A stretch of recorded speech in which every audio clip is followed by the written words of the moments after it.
Well, we were brainstorming and coming up with recipes and ways to produce them. We decided that we wanted something that was minimally processed, but also nutrient rich. And to achieve that, we looked into freeze drying, which is not the cheapest option out there, but it does serve its value because freeze drying is a process that actually retains nutrients much better than other drying methods. So it retains about 97% of the nutrients versus dehydrating, which only retains about 60. And the end product is also lightweight and portable, which makes it a convenient choice for like hikes and traveling. Welcome to the Wear, Wag, Repeat podcast. I'm Tori Mystic. As a dog mom lifestyle expert, blogger, and business owner, I love talking to other women in the pet industry and sharing their advice with you every week. Sit, stay, and listen to the latest episode.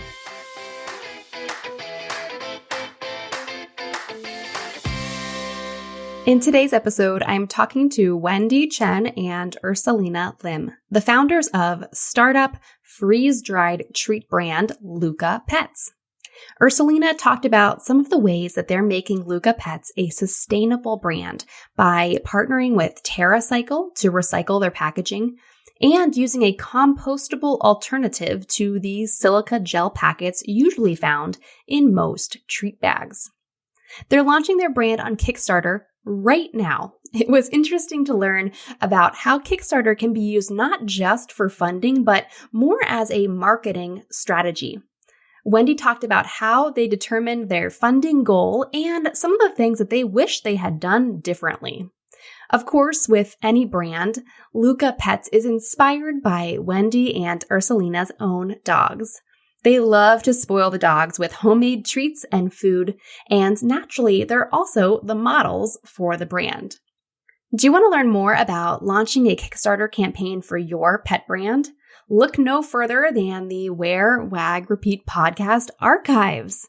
On my website, you can find all 190 episodes, including episode 45 with Rachel Bauman of Wild River, who did a Kickstarter for her doggy sleeping bag, and episode 64 with Gretchen Dill of Muttruck, who used Kickstarter to fund a backpack for dog-friendly adventures. Find the full archive, including these interviews, at wearwagrepeat.com/podcast. Wendy Chen and Ersalina Lim are two New York City dog moms who found a way to combine their passion for food and love of dogs. Faced with the struggles of finding healthy, quality dog treats on the market, these two women set out to create a treat brand that is premium quality and thoughtfully designed. They wanted something simple, nutritious, convenient, yet aesthetically appealing to fit the modern lifestyle of dog parents and their dogs. Welcome to the podcast. Thank you so much for having us, Tori. We're so excited to be here. Yeah, I'm excited to have both of you on here. So for people listening, we have Wendy and Ersalina, and they'll kind of both pipe in to answer some of the questions about their brand.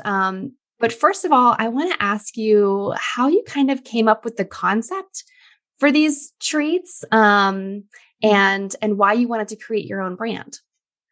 Well, the concept was we wanted to create clean and healthy treats with wholesome and nutritious ingredients, something that tastes just as good as it looks without any additives.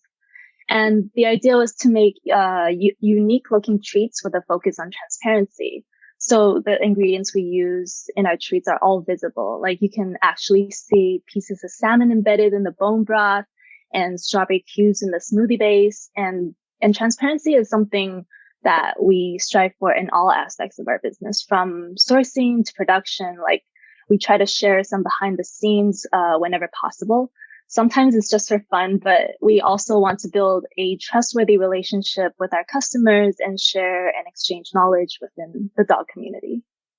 And your treats have a very unique look. Like I love that in your bio, you talk about the aesthetic element of the treats because they are these like perfect little squares. And like you mentioned, you can see all of the ingredients, which is very different than most treats out there. So how did you decide that you wanted it to be,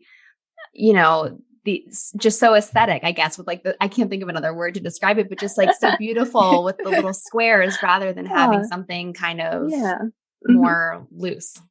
Right. So, I think Ersalina and we actually both came from design backgrounds. So just naturally, we were just drawn to things that are more unique and aesthetically pleasing. So, we wanted to incorporate that into our treats, and definitely we wanted something unique that didn't look like what was already on the market, something special. Because, we all love our dogs so much. We just want. And another way that they're kind of different is that they're freeze dried. So why did you decide to do freeze drying rather than like a baked biscuit or something like that? Yeah. Well, we were brainstorming and coming up with recipes and ways to produce them. We decided that we wanted something that was minimally processed, but also nutrient rich. And to achieve that, we looked into freeze drying, which is not the cheapest option out there, but it does serve its value, because freeze drying is a process that actually retains nutrients much better than other drying methods. So it retains about 97% of the nutrients versus dehydrating, which only retains about 60. And the end product is also lightweight and portable, which makes it a convenient choice for like hikes and traveling. And I really do love this aspect of our treats, them being portable and lightweight, because personally, when I'm traveling with Candy, it is almost impossible to bring homemade food for her on the road because we have to find ways to keep them fresh or chilled. But just a few weeks ago, we actually went on a camping trip in upstate New York and we brought her along. So all I had to bring was some of our freeze-dried treats because they're so light and portable as a replacement for her fresh food, and kind of use that as a topper for her meals for the added nutritions. So it was great because the best part about that is I get to switch up the flavors since we have 4 flavors, and she loves variety in her meals. And you don't have to worry about keeping it cold. Like you said, if someone is doing exactly, canned or raw food or something like that, there's a lot of complications when you're traveling. Yes. Right. Yeah. Definitely. It's not as portable, and you would have to keep it in the fridge. Right. So, okay, I have to kind of ask, how did you, is there like a freeze drying machine that you bought at first in your kitchen, or how did you even like how did you make your first version of these freeze dried treats? So we actually have a freeze dryer ourselves to actually come up with the recipes. Like we needed a freeze dryer to test all the recipes and samples, but for production, we actually are in contact with like small scale production companies that are in upstate New York, and which is great. So they're not that far away, and they do small scale production. So it definitely worked out for us. Well, and that kind of ties in, with another one of your brand values that we were talking about, which is to be clean and sustainable. Producing stuff in the USA and maybe like 100 miles from where you live is pretty sustainable. Can you talk a little bit more about that and how you are trying to create a sustainable brand? So when we're researching about our packaging, our original intent was to find sustainable packaging, but it was kind of tough because we needed to have moisture barrier properties to keep our treats fresh. And unfortunately, all these bags are mainly made of bonded layers of plastics and foil. And during our research, we found out that you can't just recycle bonded plastics, even if they claim that they are recyclable, because these layers will first need to be separated before they can be properly processed. And it's not something you can do at home. So when we were doing our research, we stumbled upon TerraCycle. They are a leader in the recycling industry. So they basically collect difficult to recycle packagings and repurposes them. And it was perfect for us. So we have decided to adopt their zero waste box program, which is their amazing recycling initiative, where our customers will just simply mail their empty bags to us for free once they are done with their treats. And we will then collect them, fill these boxes, and return them to TerraCycle to be properly recycled. So that was one of our, that's how we play our part in being sustainable. But on top of that, we also stumbled upon clay-based desiccants that are packaged in craft papers. And these are really eco-friendly and biodegradable compared to silica gels or synthetics, which is usually the industry norm. Mm-hmm. So, I mean, honestly, there are not a lot of people that I know of who reuses silica gel desiccants. Even ourselves, like when was the last time you remember reusing these guys? So we oftentimes just kind of throw them away with our packaging, and these just end up in landfills. And those are like the little packets that keep stuff dry inside. Yeah. To keep them fresh and prevent moisture in the bags. Yeah, that's something I never even thought of. I throw one of those away with every single bag. Exactly. Of treats I open. Yeah. It's just so little that you don't really pay so much attention to it, but it made a difference. Like if you keep throwing them away, it'll just end up compiled in like landfills. Right. And so you guys found an alternative to that that's like a clay-based. Yes. Okay. And they are packaging craft papers. Yes. Wow. That I've never heard. This is the first. I've never heard of anyone doing that. I don't think I've ever opened a bag that had something other than the silica little things, beads. Yeah. Yeah, we try. we definitely tried to do the research, because we wanted to kind of pave the way for our brand to be sustainable. But yeah. Out of all the different elements, what was the most challenging part of creating a sustainable brand? I would say that it is definitely because we are freeze drying our treats, keeping it fresh, kind of, we have to figure out a lot of ways to be able to keep those treats fresh because they are shelf stable. So I would definitely say packaging was one of the biggest challenge that we had to overcome, but we definitely did our research. And so we cannot use paper packaging. I know for dog biscuits and stuff, like treats along those lines, you're able to package them in these really sustainable and biodegradable paper packaging. But because of the unique feature of our treats, we had to resort to bonded plastics, but we found ways to overcome it by partnering with TerraCycle. Yeah. It's really creative. Thank you. Yeah. So that's all like behind the scenes. That's what you guys have been working on for how long? I think a year, right? About a year. Yeah. Yeah. It would take a while to figure all of that out. And now you're like getting ready to launch and you're doing that through Kickstarter. So tell us a little bit about why you chose to go this route. Kickstarter's been around for a long time. So, is it still relevant? Like, why did you choose to do that, I guess? Yeah. So Kickstarter is a crowdfunding site that is basically all or nothing, right? So that means you only receive the funds if you reach your goal. And if you don't, then all the money is refunded to the backers. So we chose to launch on Kickstarter because, we thought it was a good way to gauge public interest and fund our first production run. It was also a good marketing strategy to gain exposure and put our name out there. But definitely looking back, there are definitely some things that we would have done differently, I think. I think we would have spent more time building a solid pre-following, like pre-launch before we, opened on Kickstarter. And we had an Instagram and Facebook account, but we were never really active on it until after the launch. And I feel like if we had more time in the beginning to build a bigger following, it would have helped us get the momentum we needed for the Kickstarter campaign. Because I don't know if you know, but with Kickstarter, it's really important to get that early momentum, or else your project will hardly be seen. Like they have over, I think, 3,000 live projects right now. So it would just like get lost in a sea of projects.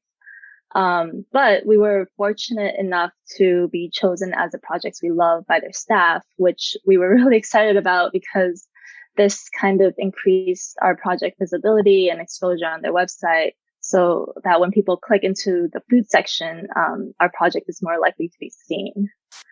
And how did you get chosen to do that? Was it just a surprise or did you pitch it to them? So actually Kickstarter, they have their staff, like, I think literally sits down and handpicks like the projects we love. So they probably go through like all of them and just pick out the ones that they think, have potential or they think, kind of paints a good story about your project, or it sets an example for other, Kickstarters who, are looking to start a project of their own. But yeah, I mean, like we were definitely surprised and pleasantly surprised. So there doesn't seem to be, there is like a lot that goes into a Kickstarter. You have to figure out the different levels, the rewards that the backers are going to get. You have to figure out what your goal is going to be so that it's like high enough to get what you want, but not too high that it doesn't get funded. So, right. Your goal is $8,000 and how did you come up with that number? So, I think while we were researching, people mentioned something about, your first Kickstarter is probably only going to be family and friends and then maybe like friends of friends. So, really kind of calculate, I guess family and friends between me and Ersalina and, come up with a number that is reasonable. And like 8,000 was that number. Yeah. And so when you do get fully funded, because it's going on right now, so everyone listening, go check it out. Support Ersalina and Wendy.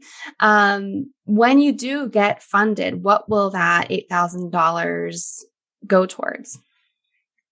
So a large chunk of it will probably go towards our first production run.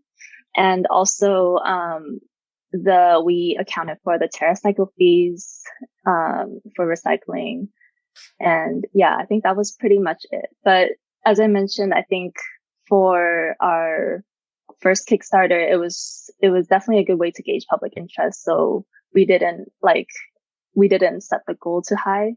Yeah. And it was more of like a marketing strategy. Yeah.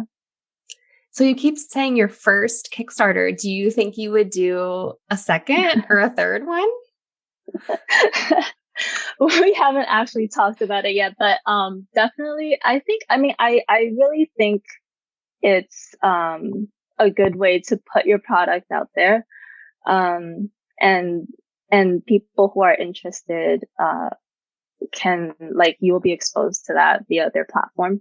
So definitely if we do roll out like a second flavor or another line of treats, we would definitely think about it again. Yeah. It's a cool idea, like for marketing, like you said, like there's other ways that you could, get the funding to do this, but there are so many kind of secondary benefits to doing it through Kickstarter. Right. Yeah. So I also, one of the things about Kickstarter is the levels, and the like rewards that people get for giving at different levels. So how did you figure that out? I was looking at your page and I noticed, like you said, getting that momentum at the beginning is so important. Right. Like your early bird special offer had the most backers.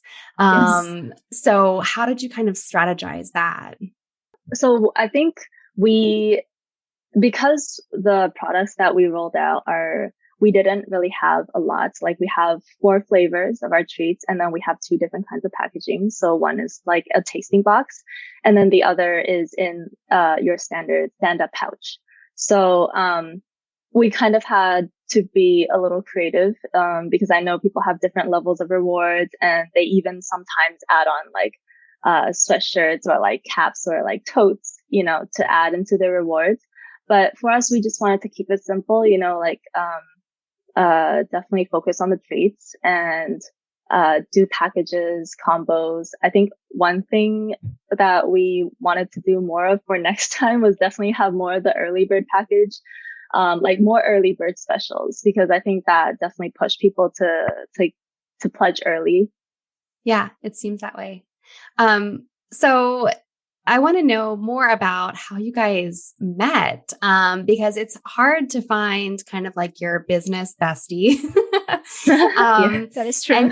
And you guys seem to work so well together, just, based on what you've been able to pull off so far. So how did you meet and decide to, you talked about why you wanted to create these treats, but how did you decide to like go into business together? Well, Ersalina and we both are just dog moms who love to make homemade treats and food for our dogs. It just like for us, it just puts your mind at ease to know what is going in there, especially when the pet industry standard is kind of vague. So I think we both had the similar idea to start a dog related business. And the topic actually came up while we were having brunch for Ersalina's birthday. And this was actually last year during the pandemic. So we were just chatting over it during brunch and we both instantly clicked. And it was all we could talk about since then. And so before this, we were actually co-workers working in the same fashion house. I mean, in fact, we were in the same team. So we know we work really well together. And it was just a combination of that with the right timing. And we just decided to go for it. And here we are today with Luca Pets. I love it. And have there been any challenges to working together? I think we definitely would have preferred like if we had like an office space, but we both definitely just work remotely right now, partly because of the pandemic. But yeah, I mean, I pretty much see her every day on webcam. And we both have full-time jobs. So it's just, it's tough, like just full-time jobs during the day. And then after 6 or 7, we're both like on video cam until maybe like 12 a.m. And then it continues on to the weekend. Or Saturday and Sunday, it's just me webcamming with her, or me in her apartment, or she's at my apartment, just working on this together. It's so inspiring. Like there's so many people who have started pet businesses during the pandemic or kind of inspired by the pandemic maybe. And it's also so inspiring that you can have your full-time job and then also start this whole brand with all the different complications of everything you want to do. It's really amazing what you've been able to do.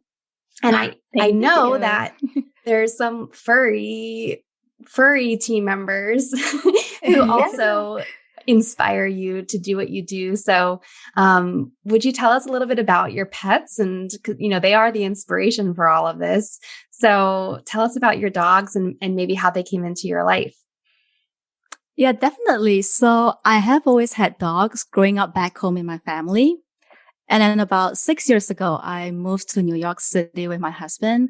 And I knew it just wouldn't be the same without a dog. So it's just really a matter of time before Candy entered our lives.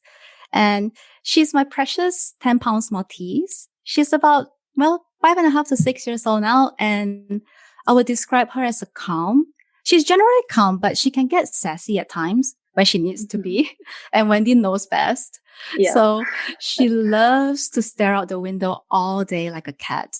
I mean, it makes me wonder sometimes if are you a cat in your past life? Yeah. But she's always eager to greet people and dogs. And she'll probably do that for 5 seconds. And she'll just immediately run off to do her own thing in her own little bubble. Yeah. But yeah, there's Candy. It reminds me of my dog, Lucy, because Lucy also, she'll she's a huge Labrador, so very different, but she likes to say hi, but then go off and do her own thing. Yeah, exactly. How about you, Wendy? Oh, yes. Okay. So when I first met Ersalina, I didn't have a dog. But she used to bring Candy to the office sometimes, and it made me realize how much I needed a dog in my life. Because I knew it was going to be a big commitment. And so I was kind of hesitant in the beginning. But one time about 3.5 years ago, Ersalina and I visited a rescue center called Korean Canine. I don't know if you've heard of them, but, she was looking for a second dog and I was just tagging along. I had no intention of adopting one yet. Famous last words. Yes. Oh my God. You know. But then I instantly fell in love with Luffy, my dog now, and I just couldn't leave without him. And he's been the center of my everything since then. But, some facts about him. He's a mini Jindo retriever mix. He weighs about 30 pounds. So he was rescued from the South Korean meat trade and is now living his best life in New York City. He's pretty shy. Yeah. But he warms up quickly. And after he gets comfortable, he will definitely walk all over you, like both figuratively and literally. Yep, he does that. Yeah. So it's funny now because Candy is like the sassy big sister to Luffy because she has always been there ever since Wendy adopted him. And we have worked so closely this past year. So they're always just together whenever I'm at her apartment or she's at mine. And they're just in their little corner, just chilling with one another. They're like best friends. Yeah, they are. Yes, they are. And are your dogs the models for the treats? They are. If you go to our model. Instagram, they're like all over the page. Yep. Yeah. You guys have beautiful photography, by the way. Do you do it yourself? Or I guess you have like kind of fashion industry connections. How did you work on your photography for your brand? We do it ourselves. We actually enjoy it too. So, and then with the design background, I feel like it definitely helped a lot. Yeah, the photos are really great. I can't believe you do them all yourself because they look like thank you. Like an ad agency has done them. They're so good. Thank you. Yeah, of course. Well, tell everyone how can they find your Kickstarter? And that's the only way to order the treats right now, right? They're not available for purchase yet. Yes, that is the only way to do it right now. So as we talked about earlier, we have launched our first product, our freeze-dried dog treats on Kickstarter, exactly 2 weeks ago. We're really excited about that. And we do offer a special discount on Kickstarter right now, which ends on November 19. So if any of our listeners are interested, please check out our Kickstarter page to learn more about our treats. And the link can be found on our Instagram and our Facebook at Shop Luca Pets. And you can also access Kickstarter through our website. So it's shoplucapets.com. Okay, perfect. And I'll have all the links in the show notes for this. So if anyone is looking for it, wearwagrepeat.com/podcast. Just look for this episode and it's Shop Luca Pets, LUCA, lucapets.com. And thank you guys so much for lending me your time and telling me your story on the show today. Yeah, thank you so much for having us. What did you like most about this episode? Find me on Instagram at TMystic and let me know what intrigued you or what questions you have about starting or growing your own dog-inspired business. You can also screenshot this episode and tag me in your stories. I love to see who is listening out there. Some of the best conversations happen after the episode, right? So track me down over on Instagram or join the Wear, Wag, Repeat Labs Facebook group to connect with other dog-obsessed entrepreneurs. And as always, you can find all the links and resources discussed in this episode at wearwagrepeat.com/podcast. See you back here next week.